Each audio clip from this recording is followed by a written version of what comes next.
The world grows quiet, and the story begins. Welcome, everyone, to the Sounds of Stories. Good evening, everybody, and welcome back to the Sounds of Stories. Tonight's tale is The Bet, written by Anton Chekhov. The story was inspired by debates surrounding justice, wealth, and one haunting question. Which is worse, death or a lifetime alone? More than a century later, its answer still echoes. Now, let the pages turn. The Bet, written by Anton Chekhov. It was a dark autumn night. The old banker was walking up and down his study and remembering how 15 years before he had given a party one autumn evening. There had been many clever men there, and there had been interesting conversations. Among other things, they had talked of capital punishment. The majority of the guests, among whom were many journalists and intellectual men, disapproved of the death penalty. They considered that form of punishment out of date, immoral, and unsuitable for Christian states. In the opinion of some of them, the death penalty ought to be replaced everywhere by imprisonment for life. "I don't agree with you," said their host, the banker. "I've not tried either the death penalty or imprisonment for life, but if one may judge a priori, the death penalty is more moral and more humane than imprisonment for life. Capital punishment kills a man at once, but lifelong imprisonment kills him slowly. Which executioner is more humane, he who kills you in a few minutes, or he who drags the life out of you in the course of many years?" "Both are equally immoral," observed one of the guests, "for they both have the same object, to take away life. The state is not God. It has not the right to take away what it cannot restore when it wants to." Among the guests was a young lawyer, a young man of 25. When he was asked his opinion, he said, "The death sentence and the life sentence are equally immoral, but if I had to choose between the death penalty and imprisonment for life, I would certainly choose the second. To live anyhow is better than not at all." A lively discussion arose. The banker, who was younger and more nervous in those days, was suddenly carried away by excitement. He struck the table with his fist and shouted at the young man, "It's not true. I'll bet you 2,000,000 you wouldn't stay in solitary confinement for 5 years.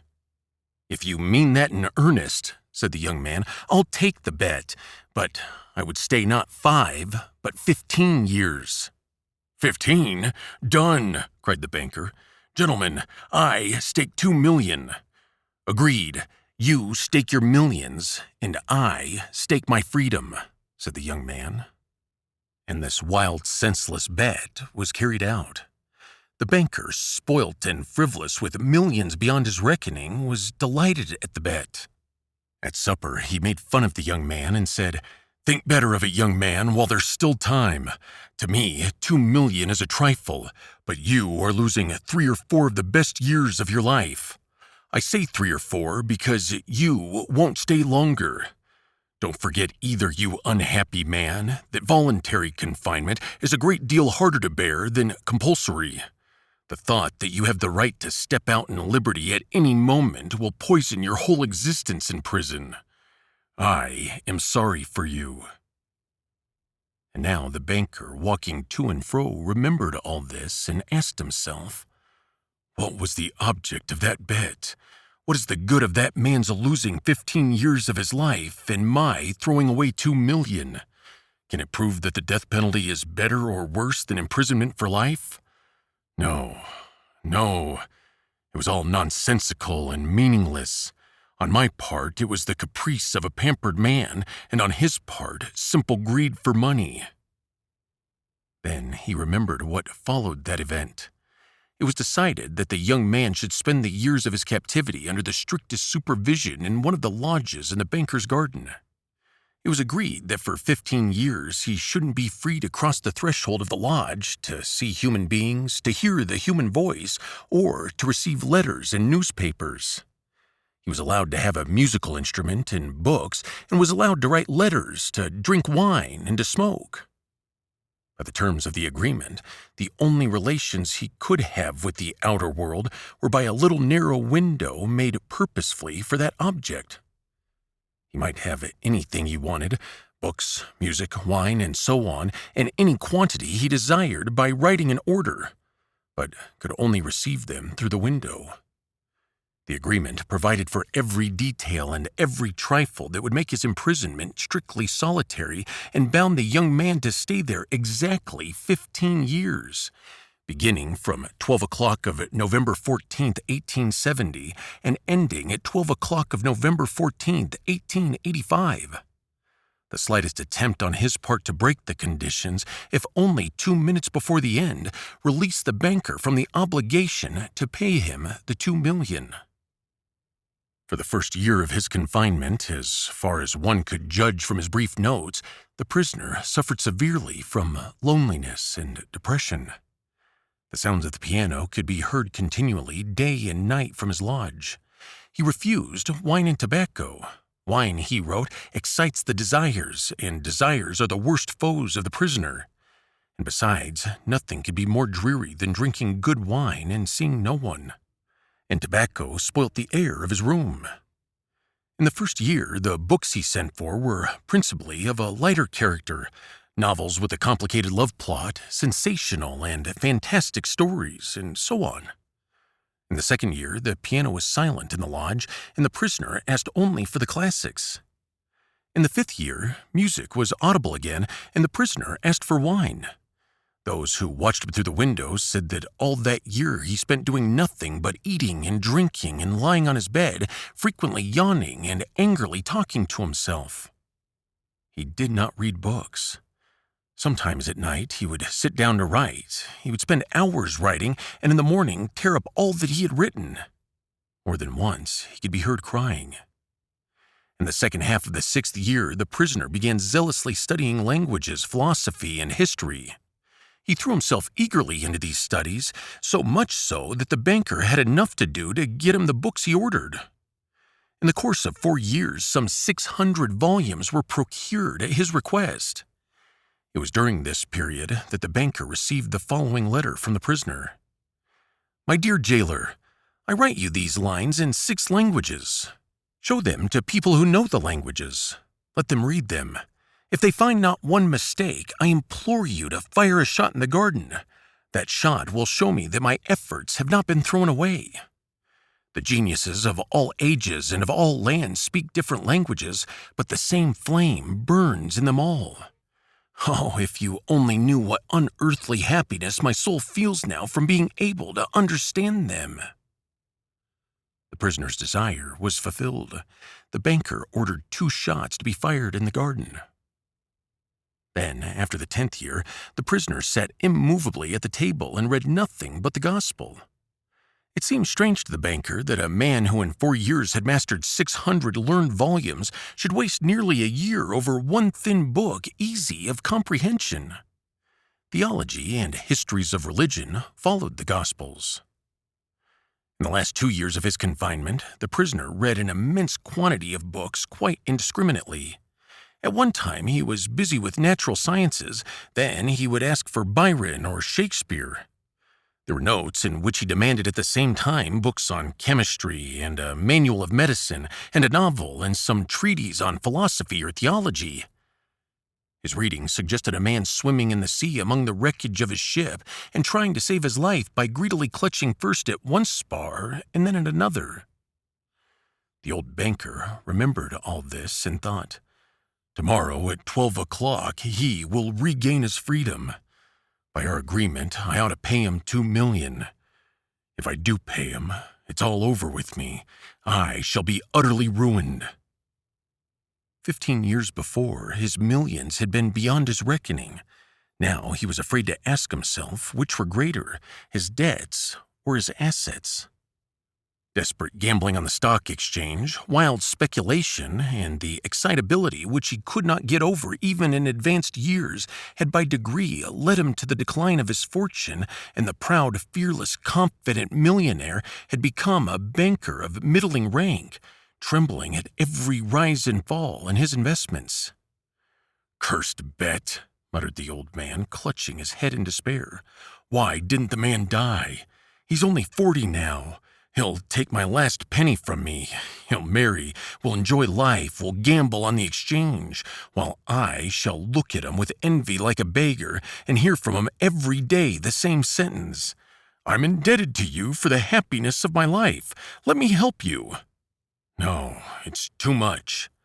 The one means of being saved from bankruptcy and disgrace is the death of that man. It struck 3 o'clock. The banker listened. Everyone was asleep in the house, and nothing could be heard outside but the rustling of the chilled trees. Trying to make no noise, he took from a fireproof safe the key of the door which had not been opened for 15 years. He put on his overcoat and went out of the house. It was dark and cold in the garden. Rain was falling. A damp, cutting wind was racing about the garden, howling and giving the trees no rest. The banker strained his eyes, but could see neither the earth, nor the white statues, nor the lodge, nor the trees. Going to the spot where the lodge stood, he twice called the watchman. No answer followed. Evidently, the watchman had sought shelter from the weather and was now asleep somewhere either in the kitchen or in the greenhouse. If I had the pluck to carry out my intention, thought the old man, suspicion would fall first upon the watchman. He felt in the darkness for the steps and the door and went into the entry of the lodge. Then he groped his way into a little passage and lighted a match. There was not a soul there. There was a bedstead with no bedding on it, and in the corner there was a dark cast iron stove. The seals on the door leading to the prisoner's room were intact. When the match went out, the old man, trembling with emotion, peeped through the little window. A candle was burning dimly in the prisoner's room. He was sitting at the table. Nothing could be seen but his back, the hair on his head, and his hands. Open books were lying on the table, on the 2 easy chairs, and on the carpet near the table. 5 minutes passed, and the prisoner didn't once stir. 15 years' imprisonment had taught him to sit still. The banker tapped at the window with his finger, but the prisoner made no movement whatever in response. Then the banker cautiously broke the seals off the door and put the key into the keyhole. The rusty lock gave a grating sound, and the door creaked.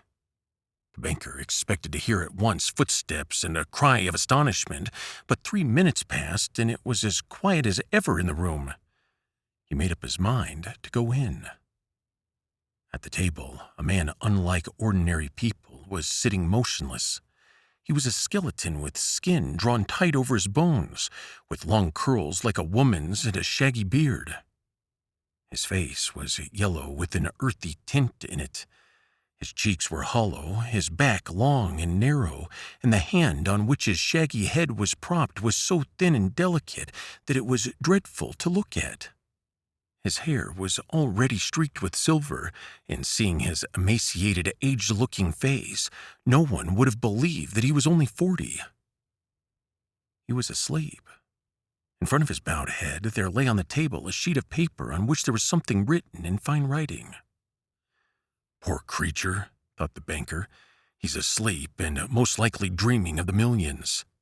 And I only have to take this half-dead man, throw him on the bed, stifle him a little with the pillow, and the most conscientious expert would find no sign of a violent death. But let us first read what he's written here." The banker took the page from the table and read as follows. "Tomorrow at 12 o'clock, I regain my freedom and the right to associate with other men. But before I leave this room and to see the sunshine, I think it necessary to say a few words to you. With a clear conscience, I tell you, as before God who beholds me, that I despise freedom and life and health and all that in your books is called the good things of the world. For 15 years I have been intently studying earthly life. It is true, I haven't seen the earth nor men, but in your books I have drunk fragrant wine, I have sung songs, I have hunted stags and wild boars in the forest, have loved women. Beauty as ethereal as clouds created by the magic of your poets and geniuses have visited me at night and have whispered in my ears wonderful tales that have set my brain in a whirl. In your books, I have climbed the peaks of Elburz and Mount Blanc, and from there I have seen the sunrise and have watched it at the evening flood the sky, the ocean, and the mountain tops with gold and crimson. I've watched from there the lightning flashing over my head and cleaving the storm clouds. I've seen green forests, fields, rivers, lakes, towns. I've heard the singing of the sirens and the strains of the shepherd's pies. I've touched the wings of comely devils who flew down to converse with me of God. In your books, I have flung myself into the bottomless pit, performed miracles, slain, burned towns, preached new religions, conquered whole kingdoms. Your books have given me wisdom. All that the unresting thought of man has created in the ages is compressed into a small compass in my brain. I know that I am wiser than all of you, and I despise your books. I despise wisdom and the blessings of this world. It's all worthless, fleeting, illusory, and deceptive, like a mirage. You may be proud, wise, and fine, but death will wipe you off the face of the earth as though you were no more than mice burrowing under the floor. And your posterity, your history, your immortal geniuses will burn or freeze together with the earthly globe. You have lost your reason and taken the wrong path. You have taken lies for truth and hideousness for beauty. You would marvel if, owing to strange events of some sorts, frogs and lizards suddenly grew on apple and orange trees instead of fruit, or if roses began to smell like a sweating horse. So I marvel at you who exchange earth for heaven. I don't want to understand you. To prove to you in action how I despise all that you live by, I renounce the 2 million of which I once dreamed as of paradise and which now I despise.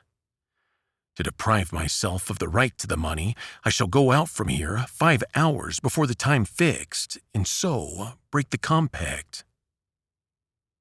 When the banker had read this, he laid the page on the table, kissed the strange man on the head, and went out of the lodge, weeping. At no other time, even when he had lost heavily in the stock exchange, had he felt so great a contempt for himself. When he got home, he lay on his bed, but his tears and emotion kept him for hours from sleeping. Next morning, the watchmen ran in with pale faces and told him they had seen the man who lived in the lodge climb out the window into the garden, go to the gate, and disappear. The banker went at once with his servants to the lodge and made sure of the flight of his prisoner. To avoid arousing unnecessary talk, he took from the table the writing in which the millions were renounced, and when he got home, locked it up in the fireproof safe. And there you have it, everyone. A haunting and thought-provoking story about isolation, knowledge, greed, and the price we place on life itself. In the bet, a reckless wager becomes a journey through years of solitude, ending with a revelation neither man could have expected. And thanks for spending your time here with us at the Sounds of Stories. Come back for another adventure. And remember, when the world seems to fade, the stories always remain.